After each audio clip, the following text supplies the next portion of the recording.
श्री सुब्रह्मण्य अष्टोत्तर शतनामावली। ओं स्कंदाय नमः, ओं गुहाय नमः, ओं सन्मुखाय नमः, ओं पालनेत्रसुताय नमः, ओं प्रभवे नमः,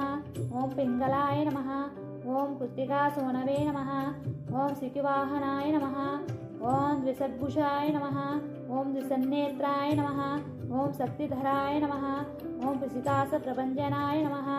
ओं तारकासुरसंहारिणे नमः, ओं रक्षोबलविमर्दनाय नमः, ओं मत्ताय नमः, ओं प्रमत्ताय नमः, ओं उन्मत्ताय नमः, ओं सुरसैन्यसुररक्षकाय नमः, ओं देवसेनापतये नमः, ओं प्राज्ञाय नमः, ओं कृपालवे नमः, ओं भक्तवत्सलाय नमः, ओं उमासुताय नमः, ओं शक्तिधराय नमः, ओं कुमाराय नमः, ओं कौञ्चधारणाय नमः, ओं सेनान्ये नमः, ओं अग्निजन्मने नमः, ओं विशाखाय नमः, ओं शंकरात्मने नमः, ओं शिवस्वामिने नमः, ओं गणस्वामिने नमः, ओं सर्वस्वामिने नमः, ओं सनातनाय नमः, ओं अनन्तशक्तये नमः, ओं अक्षोभ्याय नमः, ओं पार्वतीप्रियनन्दनाय नमः, ओं गंगासुताय नमः, ओं सरोद्भूताय नमः, ओं पावकात्मजाय नमः, ओं आत्मभुवे नमः, ओं जृम्बाय नमः, ओं प्रजृम्बाय नमः, ओं उज्जृम्बाय नमः, ओं कमलासनसंस्तुताय नमः, ओं एकवर्णाय नमः, ओं द्विवर्णाय नमः, ओं त्रिवर्णाय नमः, ओं चतुर्वर्णाय नमः, ओं पंचवर्णाय नमः, ओं परस्मै ज्योतिषे नमः, ओं प्रजापतये नमः,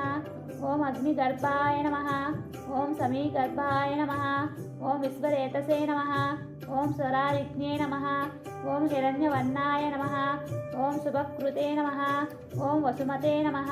ओं वटवेशधृते नमः, ओं पूष्णे नमः, ओं गवस्तये नमः, ओं गहनाय नमः, ओं चंद्रवर्णाय नमः, ओं कलाधराय नमः, ओं मायाधराय नमः, ओं महामायिने नमः, ओं कैवल्याय नमः, ओं शंकरात्मजाय नमः, ओं विश्वयोनये नमः, ओं अमेयात्मने नमः, ओं तेजोनिधये नमः, ओं अनामयाय नमः, ओं परमेष्टिने नमः, ओं परस्मै ब्रह्मणे नमः, ओं वेदगर्भाय नमः, ओं विराट्पुरुषे नमः, ओं पुरितकन्याभद्रे नमः, ओं महासारस्वतप्रदाय नमः,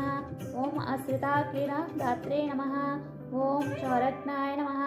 ओं रोगनाशनाय नमः, ओं अनन्तमूर्तये नमः, ओं आनन्दाय नमः, ओं श्रीकण्ठीकृतकेतनाय नमः, ओं डम्बाय नमः, ओं परमडम्बाय नमः, ओं महाडम्बाय नमः, ओं रूपाकपये नमः, ओं कारणोपात्तदेहाय नमः, ओं कारणातीतनिग्रहाय नमः, ओं अहिरूपाय नमः, ओं अमृतवपुषे नमः, ओं प्राणायामपरायणाय नमः, ओं विरुद्धहन्त्रे नमः, ओं वीरज्ञाय नमः, ओं रक्तश्यामाय नमः, ओं सुभङ्गिलाय नमः, ओं बाहुवर्णाय नमः, ओं गोपतये नमः, ओं दाक्षिण्यवरप्रदाय नमः, ओं सर्वेश्वराय नमः, ओं लोकगुरवे नमः,